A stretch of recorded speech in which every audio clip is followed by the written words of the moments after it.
Intramuros, Manila, considered the political, educational, and religious center of the Spanish Empire in the Philippines and the historic core of Manila.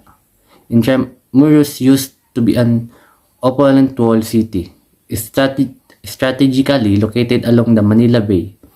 It was the seat of Spanish rule from the late 16th century to the 19th century. The walls were constructed between 1590 and 1872, encompassing what was then entire city of Manila. Rizal Park, Manila. Situated on the southern border of Intramuros, Rizal Park is an 58-hectare historic urban park, one of the largest in Asia. The most outstanding landmark of the park is the Rizal Monument, where his remains lie and marked by a statue made of bronze and granite, declared a national park in 1955. As Luneta National Park, it was then renamed Rizal Park in 1967 in honor of the country's national hero. Rizal Shrine, Calamba, Laguna. Declared by the National Historical Commission of the Philippines as a national shrine, the structure stands on the same location of the Rizal family ancestral's house, Magellan Cross, Cebu City. Located adjacent to Basilica Minor del Santo Niño in the heart of Cebu City. The Magellan's Cross is one of the most visited historical landmark in Cebu. The site is said to be the exact location where Portuguese Magellan planted the cross upon his arrival in Cebu in March 1521. As stated on the marker at the bottom of the cross, the original artifact is encased inside the wooden Tendalo cross. The painted ceiling illustrates this historic event. Sandugo Shrine, Bohol. In March 1565, a blood compact between Spanish explorer Miguel Lopez de Legazpi, the Bohol chieftain Sikatuna, took place as a symbol of friendship between the Spaniard and the Filipinos. This was famously called the Sandugo, a tribal tradition sealing allegiance and confirming solidarity between tribes. Both representatives cut their arms and poured their blood into a cup, divide the mixture equally, and drink them until both cups are. Leyte Landing Memorial Park.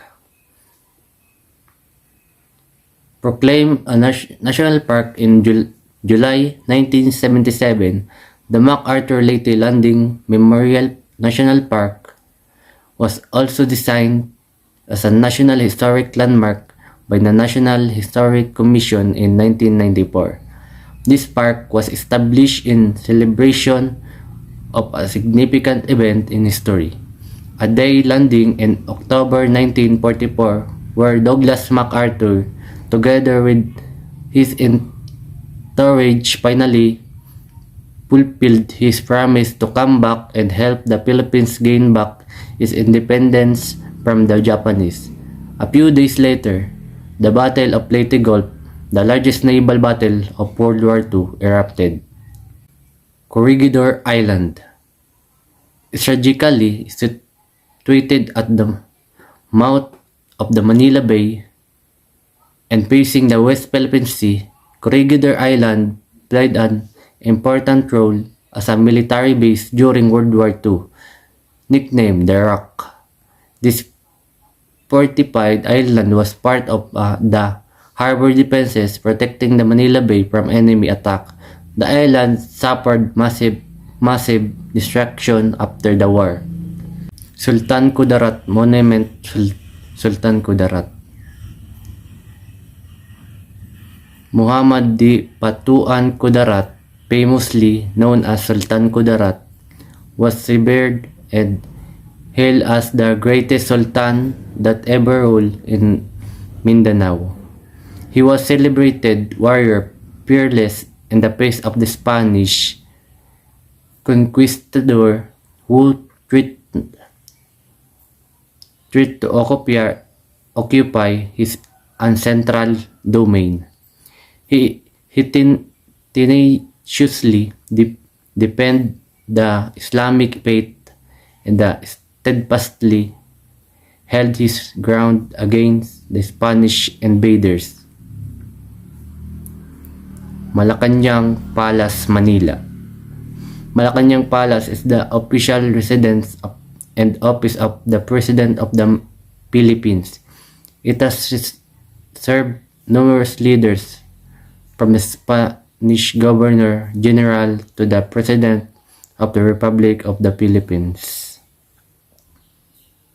The history of Malacanang Palace dates back to the mid-18th century when it was built as a private summer house for the Spanish aristocrat Don Luis Rocha. In the first quarter of the 19th century, it became the summer residence for the Spanish Governor General. It survived the destruction caused by World War II. 5 de Noviembre Memorial Negros Occidental. Also known as Negros Revolution, it was the greatest political movement blocked by the Negrians people that blindsided the Spanish colonizer and resulted in the establishment of the Negros Republic on November 5, 1898. To commemorate this monument event, a memorial landmark with a replica of a drugstore building that served as a hideout and the place where the Negrians revolutionaries plot the revolution against the Spaniard. It also featured an authentic Spanish-era canon. It's located close to Balay Negrins and the other ancestral houses in Silay City. Signed in 1989, November 5, Negros Day. It is a special non-working holiday in the province.